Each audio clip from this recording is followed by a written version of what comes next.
Les Pyrénées, une chaîne montagneuse de 430 km, vous invite à une aventure entre la France, l'Espagne et l'Andorre. Que vous soyez amateur de nature, de sport ou de découvertes culturelles, il faut absolument explorer ces paradis uniques.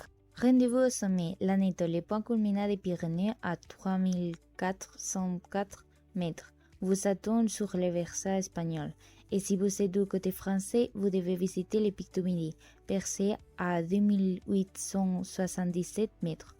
Non seulement vous y découvrirez des panoramas époustouflants, mais aussi un observatoire astronomique exceptionnel, idéal pour observer les soleils et les étoiles. Si vous cherchez à vous reconnecter à la nature, rien de tel que d'admirer des lacs cristallins, de vous promener dans des forêts denses ou de vous perdre dans des vallées verdoyantes. Je vous conseille de prévoir une journée complète pour explorer ces paysages enchanteurs. En hiver, vous allez profiter des stations de ski renommées pour vous initier au ski, au snowboard ou même aux balades en raquettes.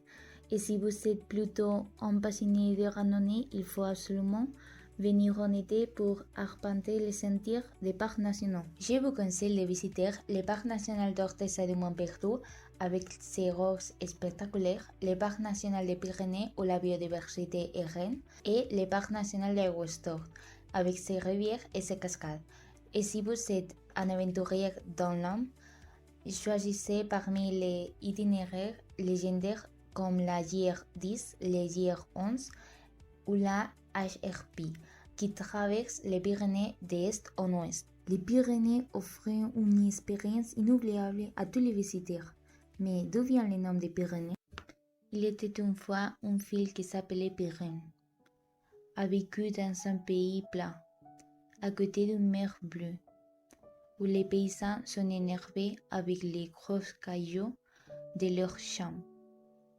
Un jour, un étranger est venu dans le pays. Il a été inquiétant parce qu'il a eu une énorme massue et il a porté la peau d'un lion. Le roi l'a invité à chez lui. Pyrène a écouté leur conversation, puis son père lui a présenté Hercule, l'étranger. Tous les soirs, Hercule a parlé de ses histoires et ensuite il est allé se promener avec Pyrène. Un matin, Pyrène découvre qu'Hercule n'y était plus. Elle a marché vers les forêts du nord pour les chercher. Il est revenu et il l'a trouvée morte. Il a construit le plus grand tombeau du monde, avec les cailloux du pays plat. Il a fait les montagnes, on les appela Pyrénées. On dit qu'elle habite sur les sommets et on peut l'écouter.